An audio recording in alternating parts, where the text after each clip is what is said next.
नागरिक शास्त्र के अंतर्गत पहली बुक समकालीन विश्व राजनीति में आप लोगों के लिए अध्याय 3 का रिवीजन लेकर आए हैं, जिसका नाम है सत्ता के वैकल्पिक केंद्र। आज हम इस चैप्टर में आसियान के बारे में बात करेंगे कि आसियान वास्तव में है क्या और इसका संगठन क्यों बनाया गया, ये ऑर्गेनाइजेशन किस चीज के लिए है, ये हमें क्या फायदा पहुंचा सकता है।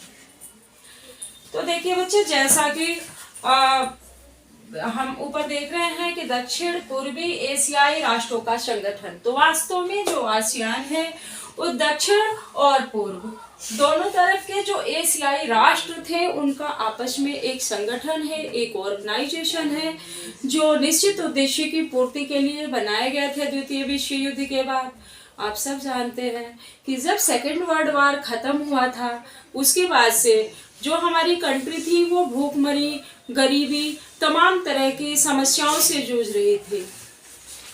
वास्तव में सेकेंड वर्ल्ड वॉर में जितने भी पुरुष वर्ग थे वो युद्ध के मैदान में थे, महिलाएं जैसे तैसे करके घर को चला रही थी।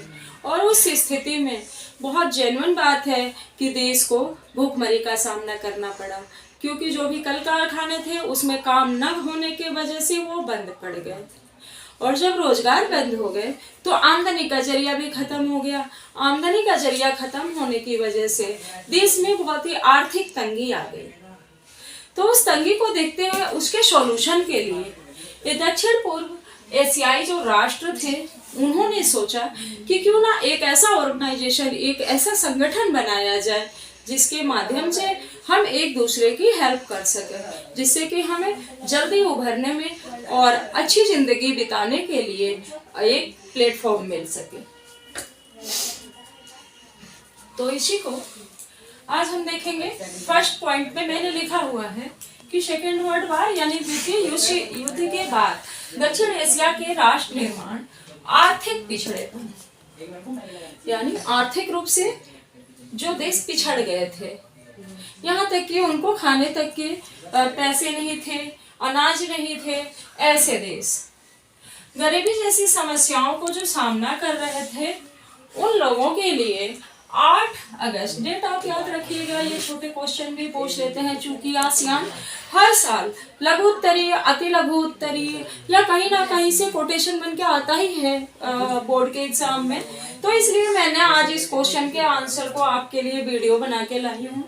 तो आसियान का जो स्थापना हुआ वो 8 अगस्त 1967 को आप यहाँ से याद कर सकते हैं। 8 अगस्त 1967 यानी 6 और 7 को इस क्षेत्र के 5 देशों ने बैंकॉक घोषणा पर हस्ताक्षर किया। 5 देश थे स्टार्टिंग में, 5 कंट्रीज, और आसियान की स्थापना की, यानी एक संगठन बनाया और उसका नाम आसियान रख दिया। अब ये 5 देश कौन कौन से हैं तो उनको हम जान लेते हैं। यह देश इंडोनेशिया, मलेशिया, फिलीपींस और सिंगापुर, साथ ही थाईलैंड है। तो आप इनके कोडवर्ड से जान लीजिए। इम्फी था क्या? इम्फी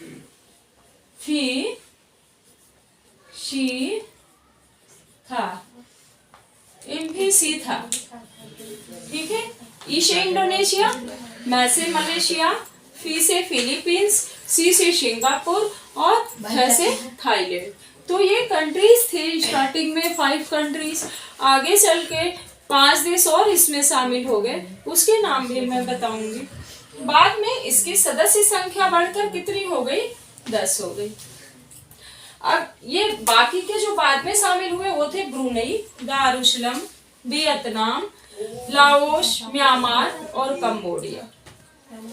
जब ये 10 कंट्री हो गए तो आखिर वास्तव में इनका कोई मुख्यालय भी होगा जहां बैठ के ये लोग आपस में बातचीत करते होंगे, अपने एजेंडे को गति देते होंगे।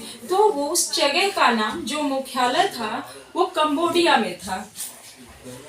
इसका मुख्यालय म्यांमार और कंबोडिया थे और इसका मुख्यालय जकार्ता में है। अब जब भी हम कोई ऑर्गेनाइजेशन बनाते हैं, संगठन बनाते हैं, तो उसका कोई ना कोई उद्देश्य होता है, किसी पर्पज से हम बनाते हैं कि ये हमारे मुख्य उद्देश्य हैं और वो इसकी पूर्ति करता रहे।